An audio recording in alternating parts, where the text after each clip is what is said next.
Okay. On to our discussion items. The first item is strategic planning, local control accountability plan goals.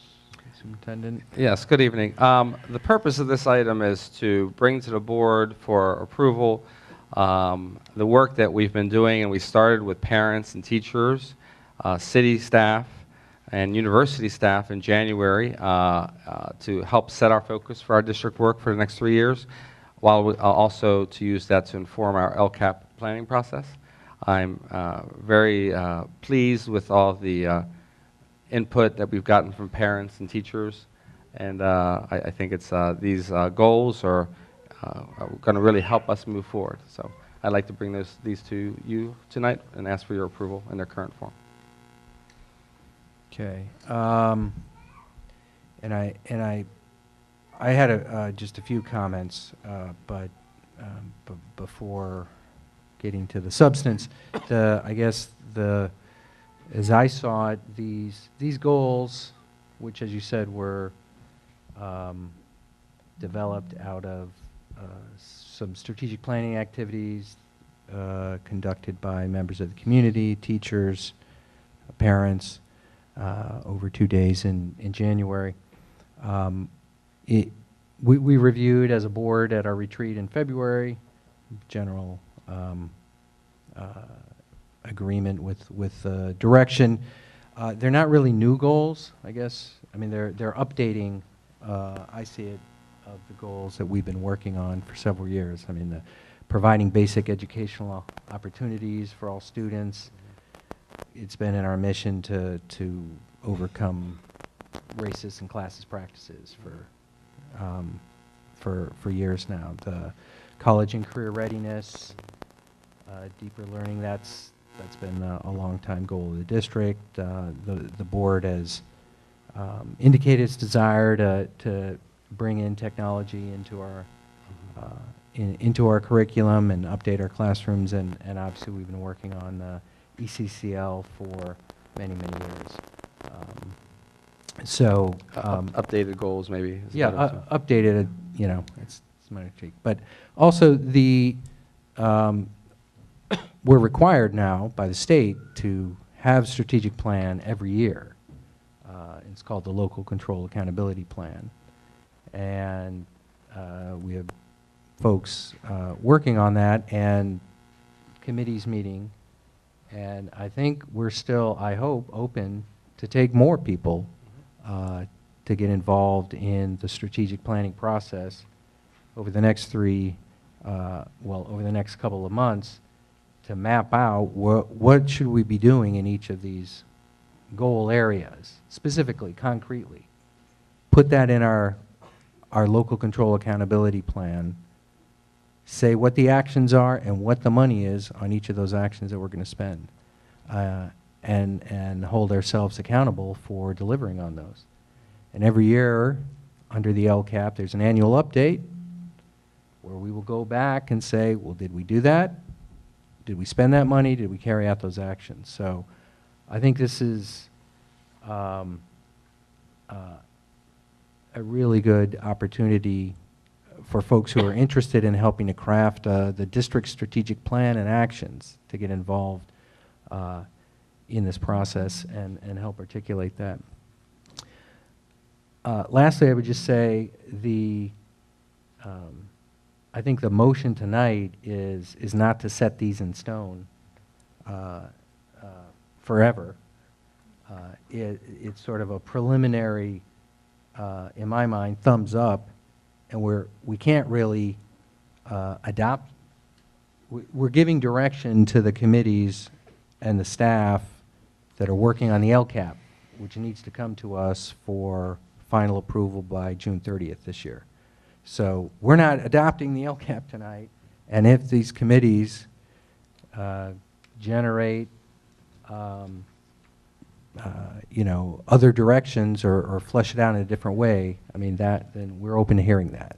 So I think what we're doing here is saying this is we agree with the work that people have done to date in articulating and updating these goals and giving direction to the committees.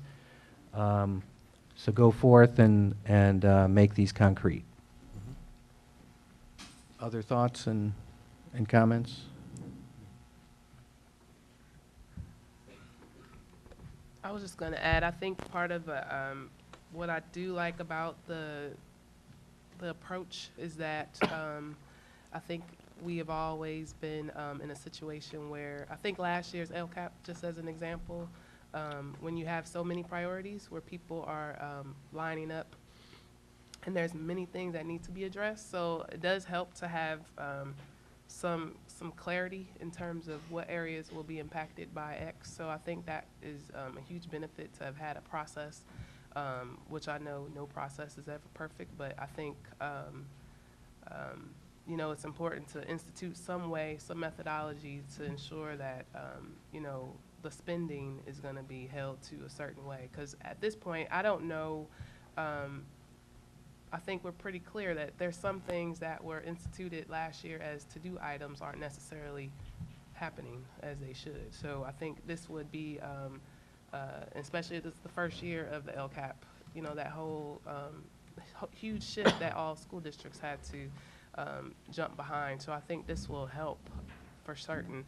And as I mentioned earlier, I know that we do have a budget to adopt by the end of, is that the same time? Same, June 30. So, so we have those two things that have to be very much, you know, enmeshed. So I do appreciate having some clarity in terms of objectives to aim for. So I just wanted to add that. Other thoughts, Mr. Pence? So I do have some concerns with this. I do feel like we're backdooring in the vision and mission statement, although these are just the goals from that.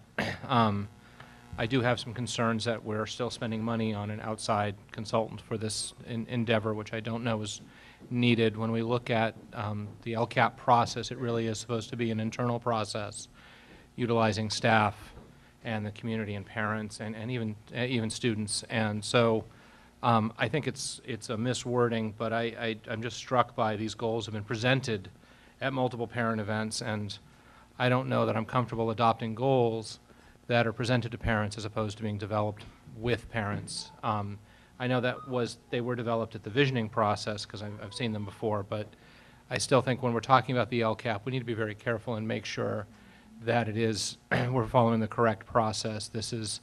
It's where our money is coming from, and it's all tied together, and it's a very specific staff and families coming together to get our goals for us, and not sort of a top-down endeavor. And again, to me, it should be very much an internal process. We have staff capacity that we're adding to every day, but we should not be doing it. So I have some trouble with it.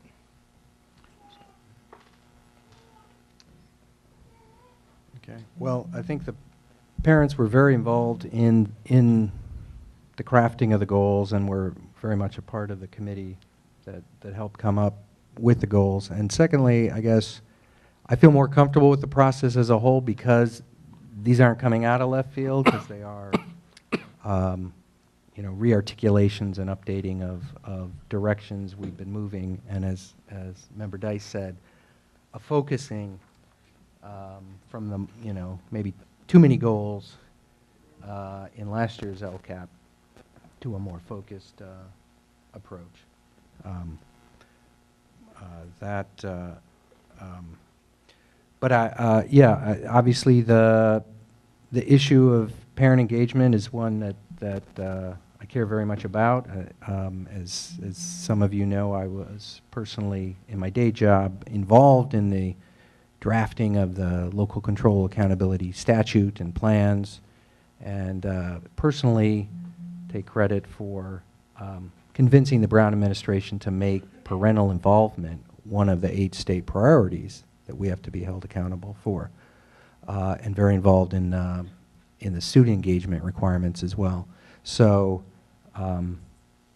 it will continue to be a learning process for all of us, and with fits and starts, but I really appreciate all the folks turning out tonight to express your views, and urge you to also consider getting involved in the strategic planning process. And some of you are, I know that. Any other thoughts or comments on this item? Do we have a motion to, oh, I'm sorry, absolutely right. Do we have public comment on this item before we move?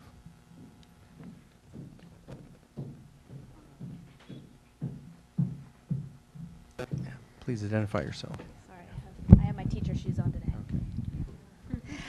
Hi, I'm JJ Tong. I'm a parent, but part of the district here, and I'm just curious whether or not there was any look into those parents who couldn't participate in the action committees that were planned. So I did sign up for that. However, I work full-time and I do not have the ability to come on a Thursday at 8:30 to 11 for 6 weeks. You know, my manager isn't going to let that happen. So this came up during one of the meetings that you were part of, and I was just curious if that had been looked into and whether or not we will have an alternate way to either review what's been happening or participate in some way.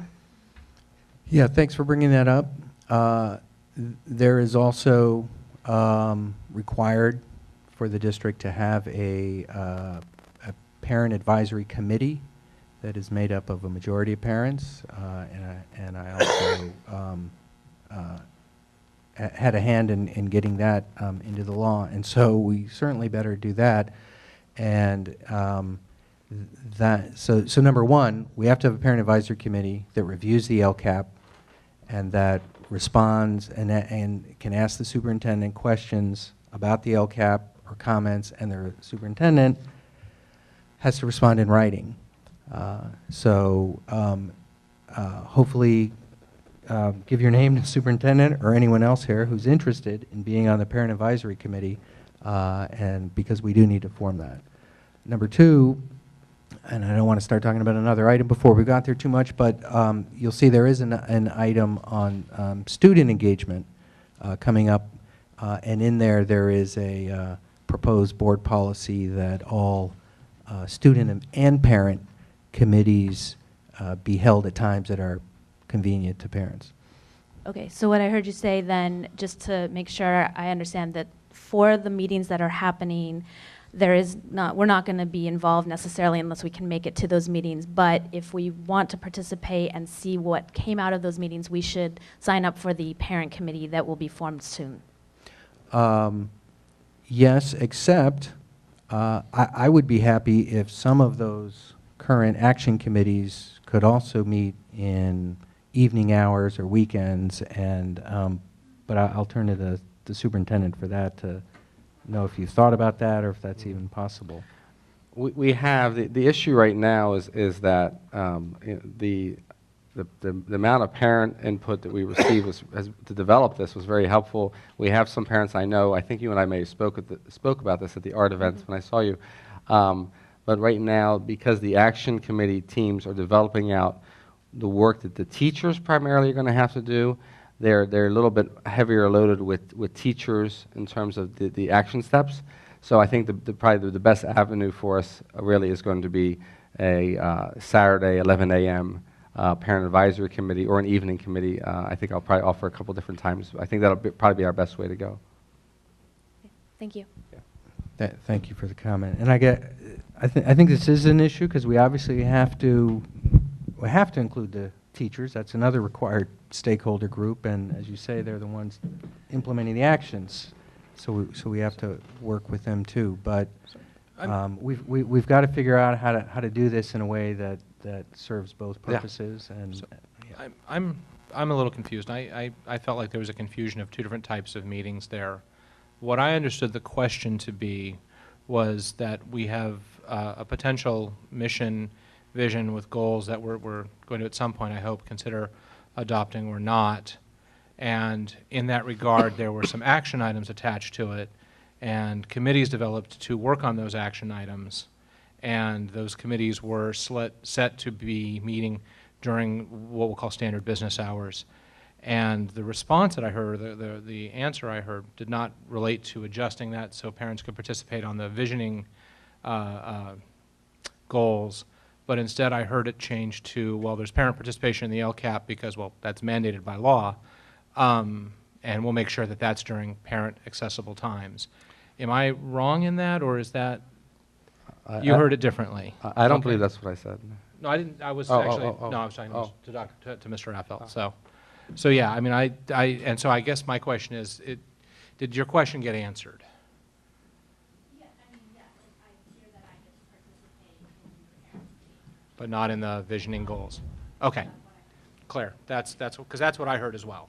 Did you think you said something different, Superintendent? Well, what we're trying to do is to accommodate the needs of everyone and have everyone's input as much as possible.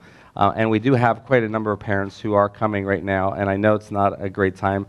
The dilemma is that our teachers, it would be very difficult for them to stay and come in the evenings with their families and whatnot. So it's a balancing act, and it's difficult, and so I think it's important that we make as many opportunities as possible for both groups. Okay.